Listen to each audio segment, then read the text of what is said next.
Answer क्या होगा? Option number D ferrous sulphate. याद रखना, हरा कशिश को फेरस सल्फेट या हरा थोथा को फेरस सल्फेट के नाम से भी जाना जाता है और इसका जो सूत्र होता है वो होता है FeSO4। बहुत ही इंपॉर्टेंट क्वेश्चन है आपके एग्जाम के दृष्टिकोण से, तो आपको याद रखना है।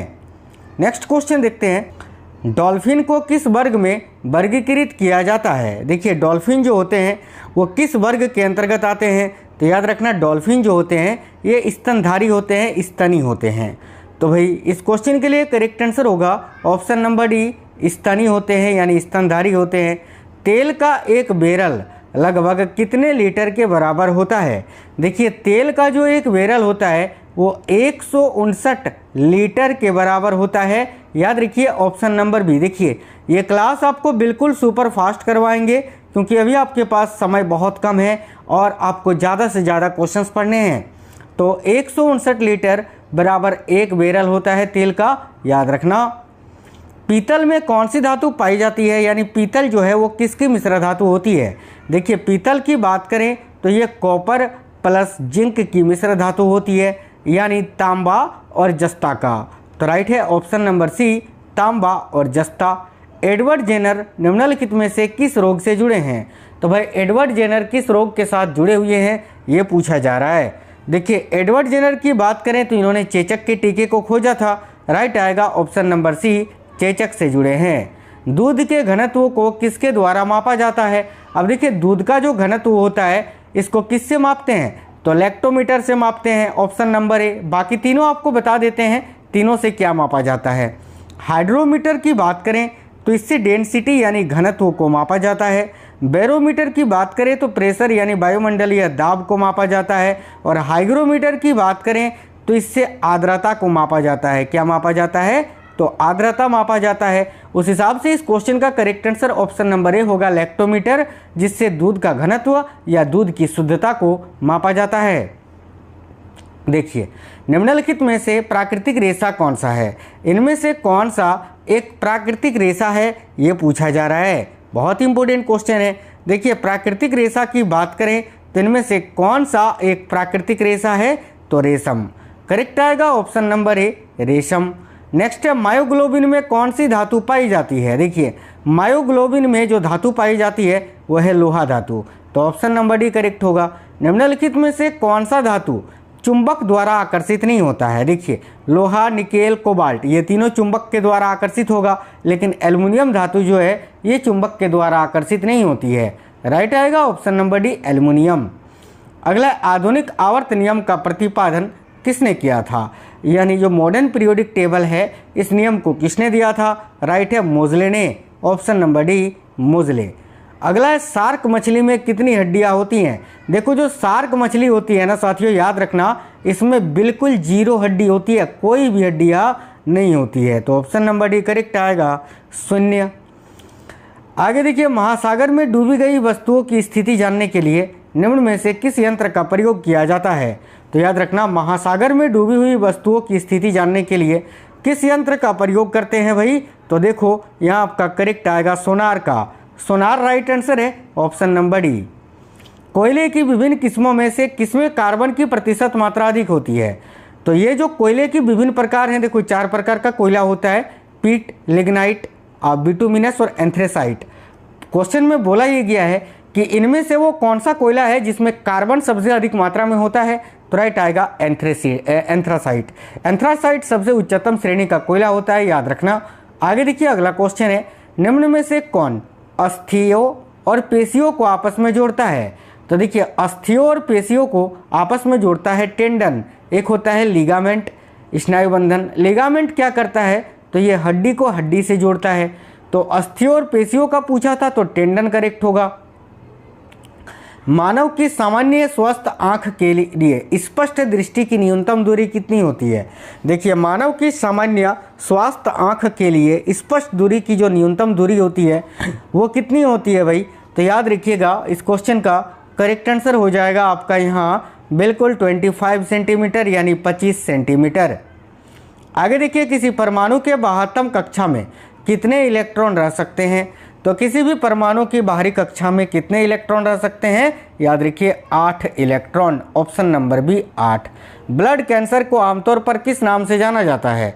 तो ध्यान से देखिए, ब्लड कैंसर को आमतौर पर किस नाम से जाना जाता है? तो ल्यूकेमिया के नाम से, ऑप्शन नंबर बी ल्यूकेमिया। अगला है, पराध्वनिक विमान किस प्रकार की तरंग पैदा करते हैं?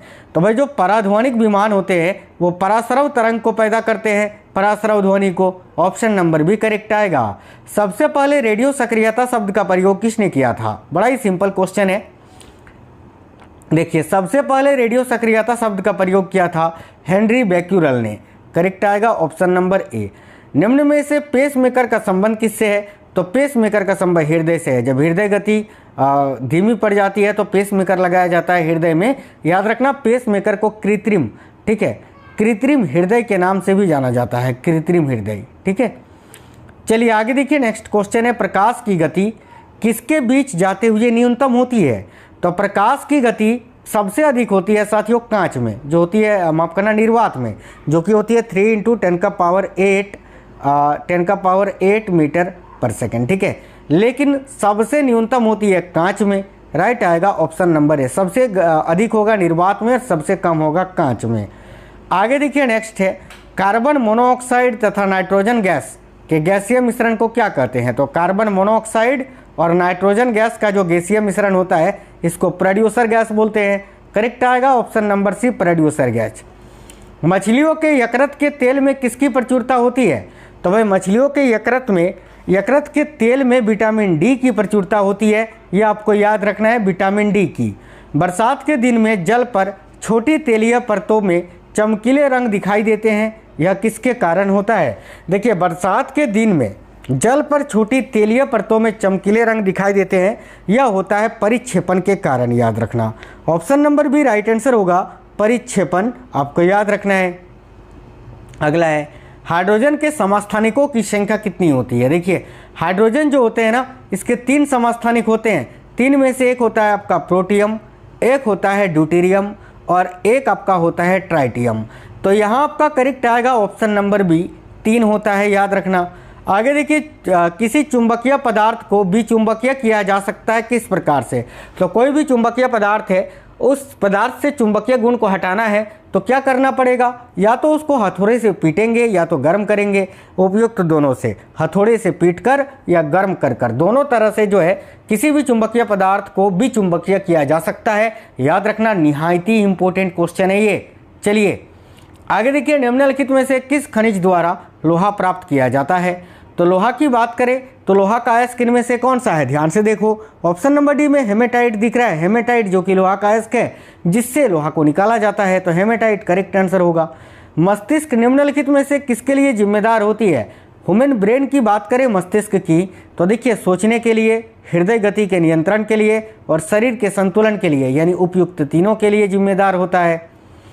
रेडियो सक्रिय पदार्थ कौन सी किरणें उत्सर्जित करता है? अब भाई रेडियो सक्रिय पदार्थ जो होती हैं वो देखिए, अल्फा किरणें, बीटा किरणें और गामा किरणें, ये सभी किरणें जो है उत्सर्जित करती हैं, तो ऑप्शन नंबर डी करेक्ट आएगा। सागरीय खरपतराव किसका महत्वपूर्ण स्रोत होता है? तो सागरीय खरपतराव जो है ये आयोडीन का, साथियों बहुत ही इंपॉर्टेंट क्वेश्चन है, याद रखना, आयोडीन का महत्वपूर्ण स्रोत होता है। देखिए, इलेक्ट्रिक बल्ब में फिलामेंट किसका बना होता है? ये बड़ा ही सिंपल क्वेश्चन है और बहुत ज़्यादा पूछा जाता है।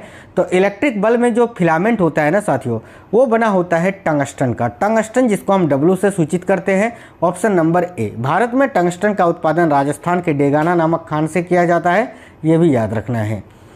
चलिए आगे देखिए, नेक्स्ट क्वेश्चन है, विद्युत धारा का चुंबकीय प्रभाव सर्वप्रथम किसके द्वारा अवलोकित किया गया था? देखिए, विद्युत धारा का जो चुंबकीय प्रभाव है ये सर्वप्रथम ऑरस्टेड के द्वारा अवलोकित किया गया था। विद्युत धारा का चुंबकीय प्रभाव किसके द्वारा? तो ऑरस्टेड के द्वारा। अगला क्वेश्चन है, मानव शरीर में वसा कहाँ जमा होता है? तो देखिए, वसा कहाँ जमा होता है ये पूछा जा रहा है, तो वसामय उत्तक में, ऑप्शन नंबर बी करेक्ट आएगा।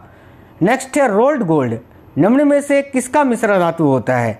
तो रोल गोल्ड की बात करें ना, तो रोल गोल्ड जो होता है ना साथियों, देखो ये तांबा और एल्युमिनियम का मिश्र धातु होता है, ऑप्शन नंबर बी तांबा व एल्युमिनियम का। भूकंप की तीव्रता किससे मापी जाती है? सिंपल क्वेश्चन है, भूकंप की तीव्रता को हम किससे मापते हैं? तो सिस्मोग्राफ में मापते हैं, ऑप्शन नंबर डी। निम्न में से कौन आयोडीन का सर्वोत्तम स्रोत है? देखिए इनमें से कौन सा आयोडीन का सर्वोत्तम स्रोत होता है? तो करेक्ट आएगा शैवाल, ऑप्शन नंबर ए। निम्न में से कौन सी धातु उभयधर्मी ऑक्साइड बना सकते हैं? तो भाई उभयधर्मी ऑक्साइड की बात करें ना तो साथियों ये एल्युमिनियम बना सकता है, जिंक बना सकता है। तो यहाँ देखो एल्युमिनियम आपको दिख रहा है, तो ऑप्शन नंबर बी करेक्ट आएगा। याद रखना एल्युमिनियम के अलावा जिंक जो है, जिंक भी उभयधर्मी ऑक्साइड बना सकता है। आगे देखिए डायनेमो में ऊर्जा परिवर्तन होता है किसमें? तो भाई डायनेमो जो होता है ना, डायनेमो में ऊर्जा परिवर्तन जो होता है वो किस प्रकार से होता है? तो वो यांत्रिक ऊर्जा को विद्युत ऊर्जा में बदलता है। राइट आएगा ऑप्शन नंबर ए। पालक के पत्तों में किसकी मात्रा सबसे अधिक होती है? तो पालक की बात करें तो इसमें लौह तत्व की प्रचुरता होती है, लौह तत्व की प्रचुरता होती है पालक के पत्तों में। तो भाई यहाँ आयरन आपको दिख रहा है, ऑप्शन नंबर बी करेक्ट होगा। आगे देखिए हाइड्रोजन की खोज किसके द्वारा की गई थी?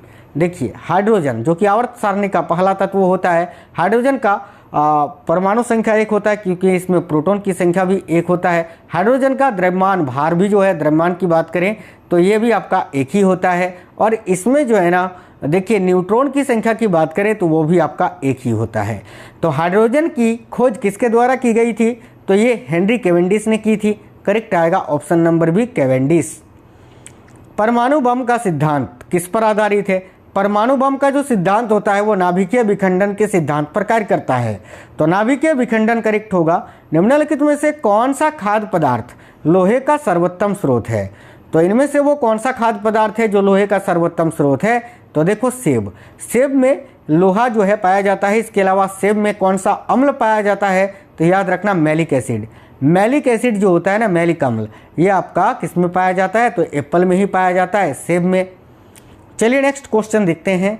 तो आपका अगला क्वेश्चन है कि प्रदूषण युक्त वायुमंडल को निम्नलिखित में से किसके द्वारा स्वच्छ किया जाता है? देखिए प्रदूषण युक्त वायुमंडल जो होता है उसको ऑक्सीजन के द्वारा स्वच्छ किया जाता है। याद रखना ऑप्शन नंबर ए ऑक्सीजन के द्वारा। एक कृत्रिम उपग्रह में विद्युत ऊर्जा का स्रोत क्या होता है? तो एक कृत्रिम उपग्रह में विद्युत ऊर्जा का स्रोत होता है सौर cell, option number B correct है सौर सेल। शरीर के किस अंग की खराबी से मधुमेह रोग का प्रकोप होता है? देखिए शरीर का इनमें से वो कौन सा अंग है जिसकी खराबी से मधुमेह रोग का प्रकोप होता है? करेक्ट आएगा पेंक्रियाज की खराबी से, यानी अग्नाशय की खराबी से। अगला पीने के पानी को शुद्ध करने के लिए निम्न गैसों में से किसे प्रयोग में लाया जाता है? याद रखना क्लोरीन। क्लोरीन का प्रयोग पीने के पानी को शुद्ध करने के लिए किया जाता है। मृग मरीचिका बनाने वाली घटना को क्या कहते हैं? बहुत ही इंपॉर्टेंट क्वेश्चन है। मृग मरीचिका बनाने वाली घटना को हम क्या कहते हैं? तो भाई टोटल इंटरनल रिफ्लेक्शन यानी पूर्ण आंतरिक परावर्तन कहते हैं। ऑप्शन नंबर डी करेक्ट आएगा। केंद्रीय खाद्य प्रौद्योगिकी अनुसंधान संस्थान कहाँ स्थित है? देखिए केंद्रीय खाद्य प्रौद्योगिकी अनुसंधान संस्थान जो है ये आपका कहाँ पर स्थित है? तो भाई याद रखना केंद्रीय खाद्य प्रौद्योगिकी अनुसंधान संस्थान ये कहाँ स्थित है? तो याद रखना मैसूर में, Mysore, option number D correct होगा। नाभिकीय रिएक्टरों में ग्रेफाइट का प्रयोग किया जाता है किस रूप में? तो करेक्ट आएगा विमंदक के रूप में, ऑप्शन नंबर सी। किसी संगीत यंत्र की ध्वनि तीव्रता किस में मापी जाती है? देखिए किसी संगीत यंत्र की ध्वनि की जो तीव्रता है उसको डेसिबल में मापा जाता है, ऑप्शन नंबर डी। अगला है 14 वर्ष तक की आयु के बच्चों के विकास के लिए निम्नलिखित में से कौन सा सबसे अधिक महत्वपूर्ण है? तो करेक्ट आएगा protein, option number A protein correct है। क्लोरोफ्लोरोकार्बन ज़्यादातर कहाँ इस्तेमाल होता है? CFC जो होता है ना साथियों ये ज़्यादातर रेफ्रिजरेटरों में यानी फ्रिज में इस्तेमाल किया जाता है, तो ऑप्शन नंबर सी राइट है। ठोस कपूर से कपूर वाष्प बनने की प्रक्रिया क्या कहते हैं? को क्या कहते हैं? देखिए ठोस कपूर से जब कपूर वाष्प बनता है तो उसको ऊर्ध्वपातन बोलते हैं, ऑप्शन नंबर सी करेक्ट आएगा। निम्नलिखित में से किसका उपयोग रक्त कैंसर के उपचार में किया जाता है? तो कोबाल्ट 60 का, ऑप्शन नंबर डी करेक्ट आएगा कोबाल्ट 60। शराब का निर्माण किस प्रक्रिया के परिणाम स्वरूप होता है? देखिए शराब का जो निर्माण है वो साथियों किण्वन के द्वारा होता है, किण्वन क्रिया के परिणाम स्वरूप, तो ऑप्शन नंबर ए। पद्धति में लेंस की शक्ति की इकाई क्या होती है? तो भाई लेंस की शक्ति की इकाई साथियों हमेशा डायोप्टर होती है, याद रखना डायोप्टर, ठीक है। आगे देखिए EEG से किस अंग की कार्य प्रणाली प्रकट होती है? तो EEG पूछे तो सीधे आपको मस्तिष्क बताना है, ब्रेन, और यहीं अगर आपसे ईसीजी पूछे तो हृदय बताना है। ईईजी पूछा है तो मस्तिष्क होगा। नेक्स्ट क्वेश्चन है, अधिक मात्रा में इथाइल अल्कोहल का सेवन करने पर बुरा प्रभाव पड़ता है कहाँ पर? तो देखिए, अधिक मात्रा में कोई इथाइल अल्कोहल का सेवन करता है ना, तो कहाँ पर बुरा प्रभाव पड़ता है? तो याद रखना, लीवर खराब हो जाता है ना शराब पीने से, तो ऑप्शन नंबर भी करेक्ट आएगा। यदि एक पेंडुलम से दोलन करने वाली घड़ी को पृथ्वी से चंद्रमा पर ले जाया जाए तो घड़ी क्या होगी? तो भाई सुस्त हो जाएगी। ऑप्शन नंबर ए करेक्ट आएगा, सुस्त। चिकित्सा शास्त्र का जनक किसे कहा जाता है? देखिए, चिकित्सा शास्त्र का जनक हिप्पोक्रेटस को कहा जाता है। Option number C, Hippocrates. मनुष्य के शरीर में खून के शुद्धिकरण की प्रक्रिया को क्या कहते हैं? बड़ा ही सिंपल क्वेश्चन है, करेक्ट आएगा डायलिसिस। अगला, हिस्टियोलॉजी शब्द का प्रयोग सर्वप्रथम किसने किया था? देखिए, हिस्टियोलॉजी के अंतर्गत उत्तकों का अध्ययन किया जाता है, याद रखना, और इस शब्द का प्रयोग सबसे पहले मेयर ने किया था, तो ऑप्शन नंबर ए हम मेयर बताएंगे। हरगोबिंद खुराना को किस क्षेत्र में नोबेल पुरस्कार मिला था? राइट है साथियों, ऑप्शन नंबर बी, चिकित्सा विज्ञान के क्षेत्र में। 1968 में इनको नोबेल पुरस्कार मिला था, हरगोबिंद खुराना को, यह भी याद रखना। विद्युत मोटर किस सिद्धांत के अनुसार कार्य करता है? देखिए, विद्युत मोटर की बात करें ना तो ये फैराडे है ना, देखो फैराडे के नियम के अनुसार बिल्कुल कार्य करता है, तो राइट आएगा ऑप्शन नंबर ए, फैराडे के नियम पर। अच्छा, ऊंट आपने देखा होगा, इस प्रकार से ऊंट का कुबड़ बना होता है पीठ पर, तो ये जो कुबड़ होता है ये किस उत्तक का बना होता है? याद रखिएगा, वसामय उत्तक का। Option number D. नींबू के रस का पीएच मान कितना होता है? देखिए, नींबू का जो रस होता है इसका पीएच मान होता है 2.4। करेक्ट आएगा ऑप्शन नंबर सी। आरएच कारक ने अपना यह नाम किस जानवर से लिया? तो आरएच कारक ने अपना यह नाम जो है वो किस जानवर से लिया था? तो भाई बंदर से लिया था। ऑप्शन नंबर ए राइट है, बंदर। पेट्रोल का मुख्य संघटक क्या है? देखिए, पेट्रोल जो होता है ना, इसका मुख्य संघटक होता है ऑक्टेन। ऑक्टेन करेक्ट आएगा, याद रखिएगा। एक गिलास पानी पीने से कितनी कैलोरी मिलती है? तो जब हम एक गिलास पानी पीते हैं तो उससे 0 कैलोरी, कोई भी कैलोरी प्राप्त नहीं होती है, याद रखिएगा। देखिए, स्वर्ण यानी सोना निम्नलिखित में से किस पदार्थ में घुलनशील होता है? सोने की बात करें तो Au इसका सूत्र होता है, और ये किस में घुलता है? तो एक्वारेजिया में घुलता है। राइट आएगा ऑप्शन नंबर सी, एक्वारेजिया। हृदय की गति की जांच किस यंत्र द्वारा की जाती है? तो याद रखना, कार्डियोग्राम के द्वारा। Option number A. मानव रक्त में प्लाज्मा कितना प्रतिशत पाया जाता है? तो मानव रक्त में प्लाज्मा की बात करें तो ये 55% पाया जाता है। Option number D. अगला क्वेश्चन है, शुक्राणु का निर्माण कहाँ होता है? तो भाई शुक्राणु का निर्माण ये कहाँ पर होता है? देखिए, शुक्राणु का निर्माण जो है ना, बहुत ही इंपॉर्टेंट क्वेश्चन है बायोलॉजी का, याद रखना है। शुक्राणु का निर्माण ये वृषण में होता है साथियों। ऑप्शन नंबर ए करेक्ट आएगा, वृषण। अंडे के किस भाग में प्रोटीन की मात्रा अधिक होती है? तो देखिए, अंडे का जो सफ़ेद वाला भाग होता है ना साथियों, सफ़ेद वाला जो भाग होता है, बीच में येलो वाला नहीं, सफ़ेद वाला जो भाग होता है जिसको हम योक बोलते हैं, योक में प्रोटीन की मात्रा सबसे अधिक होती है। ऑप्शन नंबर ए करेक्ट आएगा। शरीर में वसा का संग्रहण मुख्यतः होता है कहाँ पर?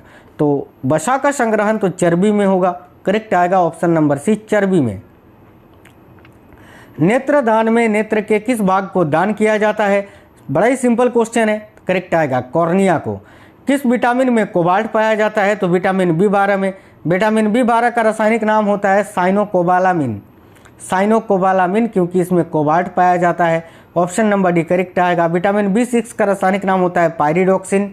विटामिन B2 का रासायनिक नाम होता है राइबोफ्लोविन, और विटामिन B1 का रासायनिक नाम होता है साथियों थाइमिन, जिससे बेरी नामक रोग होता है। शरीर की सूक्ष्मतम इकाई क्या होती है? देखिए, हमारे शरीर की जो सबसे सूक्ष्मतम इकाई होती है वो क्या होती है? तो याद रखिए, करेक्ट आंसर हो जाएगा कोशिका। कोशिका जो होती है ना, ये सबसे सूक्ष्मतम इकाई होती है। अगला क्वेश्चन है, मनुष्य को सर्वाधिक ऊर्जा प्राप्त होती है किससे? यहाँ कार्बोहाइड्रेट बताओगे, गलत हो जाएगा, वसा करेक्ट होगा। मनुष्य को सर्वाधिक ऊर्जा वसा से प्राप्त होती है। त्वरित ऊर्जा अगर पूछे एथलीट को त्वरित ऊर्जा किससे प्राप्त होती है? तो कार्बोहाइड्रेट से, और मनुष्य को सर्वाधिक ऊर्जा ये वसा से प्राप्त होती है। निम्न में से किसको सबसे कम जल की आवश्यकता होती है? इनमें से कौन सा पौधा है जिसको सबसे कम जल की आवश्यकता होती है? देखिए, करेक्ट आंसर क्या होगा? तो भाई सबसे कम जल की आवश्यकता खजूर को होती है। ऑप्शन नंबर सी, खजूर। सरीसृप वर्ग का अध्ययन क्या कहलाता है? याद रखना, सरीसृप वर्ग का जो अध्ययन है वो हर्पेटोलॉजी के अंतर्गत किया जाता है साथियों। तो ऑप्शन नंबर बी करेक्ट होगा, हर्पेटोलॉजी। अगला, लीवर में भविष्य के लिए कौन सा विटामिन भंडारित होता है? तो देखिए, लीवर में भविष्य के लिए कौन सा विटामिन है जो कि भंडारित रहता है? याद रखना, विटामिन ए भंडारित रहता है यकृत में। आगे देखिए, भोजपत्र किस पेड़ की छाल से प्राप्त होता है? तो भोजपत्र की बात करें तो ये बेट्यूला नामक पौधे की छाल से प्राप्त होता है।